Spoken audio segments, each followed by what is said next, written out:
Today I'm showing you 5 sketchbook ideas for beginners with watercolor.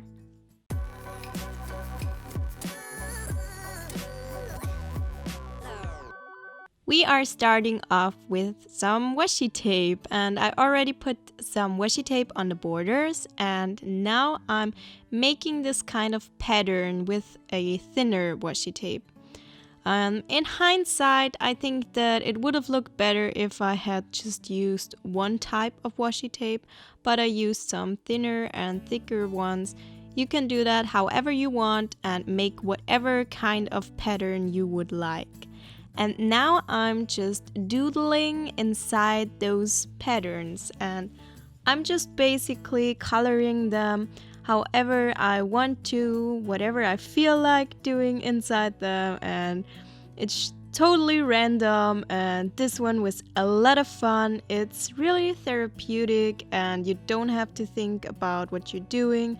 You can create patterns or just fill it with colors, and this is perfect for beginners as well as artists who just want to relax. And yeah, you're still an artist if you're a beginner, so I just keep saying beginners and artists. I don't know why.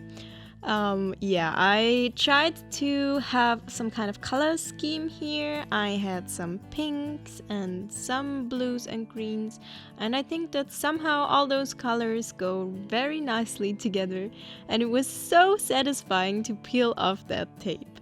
Yeah, I wish I had used just one type of tape with just one thickness so that it will look more cohesive, but I think it's cool anyways, and it's a super fun idea, so I totally recommend doing that. Now on to the next idea.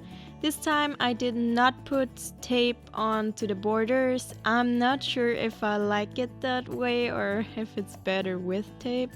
If you want to, you can just put some tape on the borders. And then I created this sunset kind of look. You can do that however you want to. It can be totally messy and it will look cool, because I think watercolors just always look cool.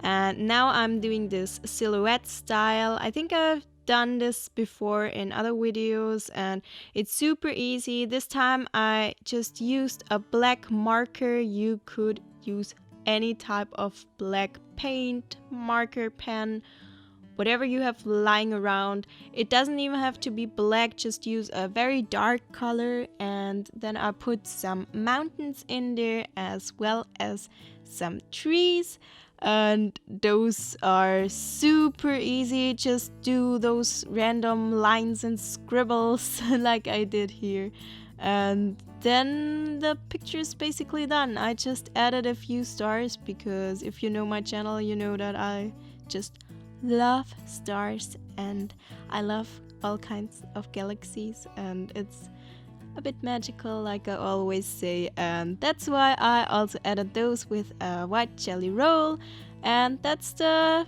finished piece. It's super easy. And then I went ahead and taped the border of the next page because I kind of prefer that. And this one is super simple as well. I just doodled some very easy houses, and those are super colorful. I didn't even bother to let the paint dry. I just wanted to have some fun, and it can be super messy. It just doesn't matter, or it can be super neat, however you would like it. And also some of those ideas that I'm showing you are also, you can also do those without watercolor. You could absolutely do that with markers or any kind of medium that you have lying around. So don't feel obligated to use watercolor. That's just what I used here, and you can do all those with watercolor.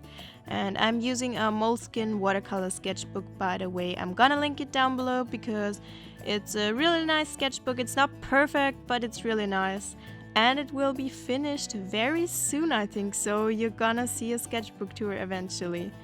And then I added some line art. I had to use watercolor here because I couldn't use a pen because I used the Primo watercolors, and those are so chalky you just can't the pen just couldn't handle it. So yeah, that's why I used watercolor. But I like it the way that it turned out. So then I added some white windows and details, and also with a colored pencil. I'm not so sure about that page. It's not my favorite, but it's okay. And I did not add stars because really I can't add stars to everything. So I just left it that way. And on to the next page. This time I'm painting some kind of greenery. And at first I did this line, and now I'm kind of drawing a heart shape around it. And then I added those holes in the leaf, and that way you can do a super easy monstera leaf, and it doesn't have to be perfect, it's just a doodle. And then I lightened up the sketch with a kneaded eraser, and now I'm adding the watercolor, and I used a lot of green tones because I wanted it to be super fun, and used the wet on wet technique, and I just used a lot of different green tones here and just let them run into each other. And then I added some more greenery and just very, very simple plants, and I filled the entire page with that. And this is probably my favorite page. I really, really love this page, and I had so much fun with this one, and I think I'm gonna do that again actually. Here I'm doing another one of those monstera leaves, just a heart, and then a line in the middle, and then I'm coloring that whole thing in with different green tones. And I really love green and blue together. That's probably my favorite color combination. I'm not sure, but it might actually be my favorite color combination. I really love this. So I'm just repeating myself again because I don't know what to say. It's just super easy. Just do that, and you can do all types of plants. You can look up plants, look for reference pictures and which ones you like. They don't have to be 100% realistic. Mine absolutely aren't realistic, and no one will ever notice unless there are some kind of scientist, but who cares? And you can just doodle along and use different kinds of greens and yellows and blues, and they will all fit together perfectly fine.